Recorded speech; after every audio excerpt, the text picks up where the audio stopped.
shoot the messenger. Feminism told y'all be strong, independent, and alone. And y'all followed it to the grave. Y'all push all the good men away, call submission slavery, and think being difficult is cute. Now y'all 35 and tired, looking around like, oh, where the good men at? Sis, they moved on. Real men want peace, not problems in a lace front and a loud voice. Feminism sold y'all freedom, but they didn't mention the price. Loneliness.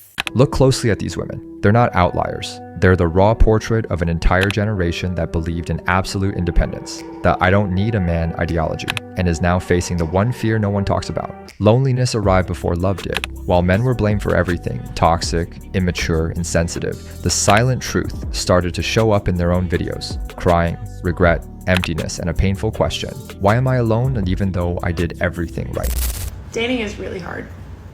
It's really hard to get your hopes up about somebody and then have it not work out. I'm not crying over a man. I'm kind of am, but I also haven't eaten, so I'm emotional. But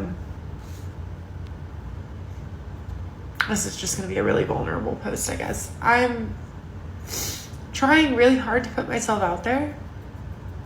I am putting myself out there. But I feel like I don't find a lot of people that I'm interested in, or that I'm attracted to, or that there's that connection in a multitude of ways. And so when you finally do find somebody like that and it doesn't work,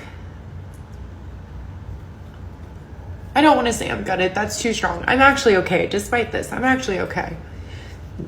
But it is disappointing because you get excited. Then you have to rally and you have to put yourself back out there. And Merlin series trying to make me feel better. I don't know what I'm saying. I'm bummed and dating gets me down sometimes, and I'm trying to practice what I preach and do everything the right way and meet people in person and or on apps. I don't care. I'm not going to discriminate at this point, even though I think the apps suck. But I just really want my person. I'm really tired of being alone. And it's, people will say, like, you will find it when you least expect it. But, like, how are you going to find something if you're not looking, if you're not putting it out there? So I am putting it out there. I'm going through the motions. I'm doing the work. And I just have to remember that I'm not in control and I can only do what I can do. But that really sucks. And I feel like I constantly oscillate between seeing, happy single women on here who are going, pick your partner wisely and just wait and just stay single and everything's fine. And I get that and I believe that, but I think about how happy I've been in my partnerships when I've had them and when they were good. And I miss that feeling so badly. And I don't want to date from a point of desperation because it's not that. And I'm not going to pick somebody just to have somebody.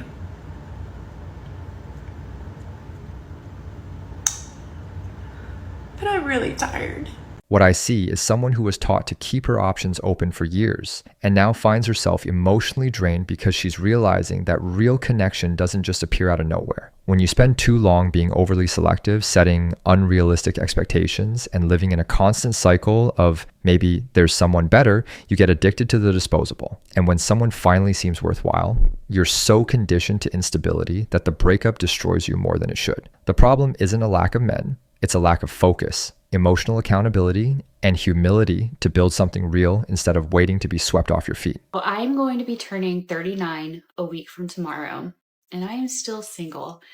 And that makes me sad.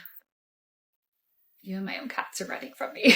If you had told 25-year-old Rihanna that on her 39th birthday, she would still be unmarried with no children, I would have laughed in your face or been so angry in disbelief because that is not what I envisioned for my life. In my early 20s, I was never that girl that wanted to get married right away and have a young family. I wanted to be able to experience life. But probably around 25, 26 is when I was like, I do want to be married. And it has just never happened for me for whatever reason. And I have spent years wondering what is wrong with me. Is there something about me? Am I just not supposed to ever be with someone? And the reality is I don't know if I will ever find my person. And I hope that I do. And I want to have children. But at what point do you let that dream go? And I know that like there's still time, 39, you can still have children. There's still time to accomplish all of those things. But it does make me sad to be going into another year of my life without anyone. Sometimes I think being a single woman, it feels like you can't win because no matter what you say, people are always going to be challenging whatever you're feeling. If I say that I'm sad about not being married, people will say you just need to be living your best life.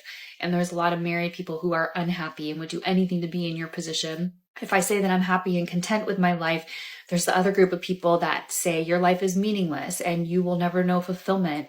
And this is what feminism does. And it's really hard for two things to be true at the same time, where I do have things in my life that I enjoy, while I also would love to be in partnership with somebody. So I guess I'm just sharing this because I know I'm not the only single, almost 39-year-old person to have ever existed. I'm not the first and I won't be the last. There's a lot of people that are in my position, but sometimes it can be really hard to exist in this space where you can be really grateful and content in a lot of areas, but also have a longing for something that you don't yet have. And it takes a lot of character to walk through that. This pain is the direct consequence of choosing to delay. She prioritized experiences, freedom, and the right moment. And when she finally wanted stability, the men she desired were already building families with women who didn't wait as long. She isn't bad or broken. She simply believed a modern narrative that said time was unlimited. Now the clock weighs on her, and loneliness hurts because she realizes career success and travel don't replace deep bonds. The traditional truth is simple. Relationships require time, priority, and emotional youth. And when those years pass, the dating market becomes harsher for women than for men. So I've been seeing some videos on my For You page, and I think that it is finally time to discuss the female loneliness epidemic. Because I know the men have had their own thing, and I'm not here to talk about that. I'm not a man, right? But I will say that the men are more built for it than us. We are not built for this shit, ladies. We don't know how to be alone. These men have been bottling up their emotions and not sharing them with anybody since they were 6, 7, 8 years old. Some of us have never done that. We've always had someone to talk to, a friend, a family member, a significant other, something. And it seems like in 2025, the girls are running out of options because the dating market is terrible. Y'all are literally making fun of girls that are in happy, healthy relationships, saying that having a boyfriend is embarrassing. Miserables. And then y'all also don't have any friends, because anytime somebody reposts something that you disagree with, oh, that's how you feel about immigration policy, you're not my friend anymore. Now y'all don't have any freaking friends. Like it's not gonna end well if your requirement for somebody to have a relationship with you is that they have to be on the exact same page with you 100% of the time. No one is. We are all people with our own thoughts, feelings, emotions, and ideas. And if you don't respect that in another person, then of course you're going to be by yourself. There's no one else that's going to fit that mold. Y'all have to learn healthy communication skills. You have to learn healthy relationship skills. Go to therapy if you need to, do something. But if you are sitting at home right now and you don't have 5 friends that you can call, no man,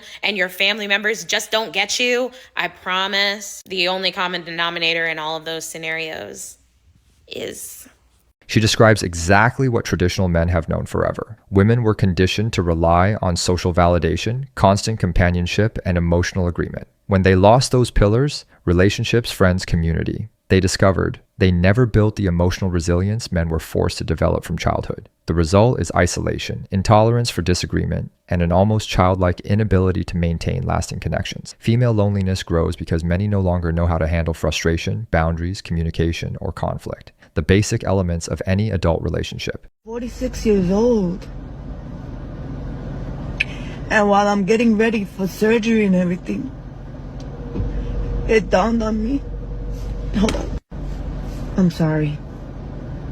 It dawned on me that I'm 46 years old and I don't have a husband to take care of me. I don't have a husband to help me get ready.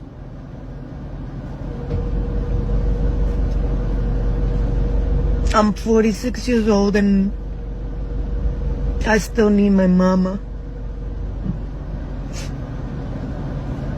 to take care of me post-op. I still need my sister, which, whether I had a husband or not, they would be there.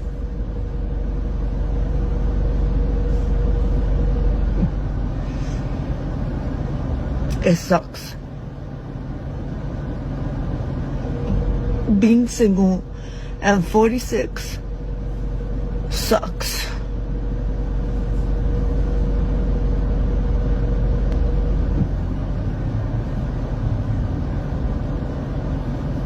That's it. It just sucks. And I'm fucking tired. And I make jokes about the fucking buffoons that I have been encountering in dating. But in reality, this is my reality.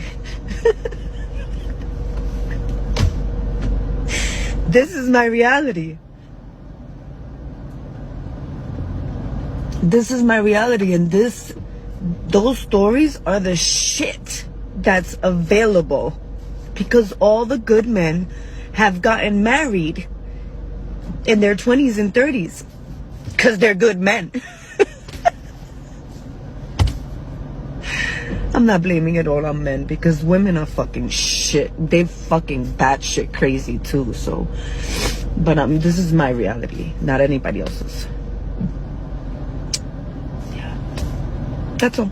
This is the silent cry of a generation that treated commitment as a burden, men as optional, and independence as a trophy. Now, faced with real vulnerability, health, surgery, age, she feels what no feminist slogan prepares you for. When you don't build a family, the bill eventually arrives, and it's expensive. She's not wrong when she says the good men got married early, because men with values choose early, build early, and become pillars for their wives. Her pain is real, but it's also the consequence of playing in the dating market until the market closed. It's actually really hard and exhausting dating men currently. You know, so many of them say out loud they don't even really like women. They don't find us funny. They don't find our interests interesting. They find us boring. They cheat. They ghost. They emotionally manipulate and gaslight. They also don't even really put in any effort. Like, do you even really like hanging out with us? And at the same time, they aren't contributing equally to domestic labor and claiming they're babysitting their own children. And that isn't even mentioning the disproportionate emotional, financial, verbal, and physical abuse that we endure from men. Like, it's really, really hard. Well, not all men. There are good guys out there. So I don't know, maybe start dating actually good guys. Stop choosing assholes. Raise your standards. I don't know, pick better. I mean, you can lie about who you are, but I think as a whole, maybe you're right. Like, we shouldn't tolerate this anymore. We should have higher standards, stricter boundaries, and we should just get out as soon as we see any signs of any of this behavior. Her speech completely ignores female responsibility in choosing partners. She complains about empty, immature, unfaithful men, yet continues choosing exactly that type while rejecting good men for being boring, basic, or too nice. She's not describing men in general. She's describing the men she picks. The traditional truth is simple. When your criteria align with values and character, not ego and adrenaline, you find good men. But if you keep selecting based on instant attraction and chaos, you'll keep getting the chaos you're describing. As women, can't we just be honest about the fact that a lot of girls aren't lonely because they can't find a decent man who's respectable, or men aren't men anymore? They're lonely because the expectations of what they want out of a relationship do not equate with who they are in relationships. You say you want a man who's emotionally mature, but whenever you're losing an argument, you start crying. That's emotional manipulation. Some of y'all want a man who's consistent, but you don't even post content consistently, let alone go to the gym consistently. And don't get me started on the meal plan you said you were going to start 3 weeks ago for your winter arc. You want a man with great communication skills, but you crashed out on the last one because you thought he was gaslighting you or manipulating you or he was a narcissist. Stop letting people get you out of character. That means you don't have good communication skills. All I'm saying is you can't expect a high value partner when you are not a high value partner. This fantasy idea that all the men are the bad ones and all the girls are just 10 out of 10s waiting for someone perfect. You're not perfect. 10 out of 10 is perfect. You're not perfect. And neither is the man that is also on your level. But you won't even give him a chance because in your mind, you're a 10 and he's a 5. But in reality, you're both 6s.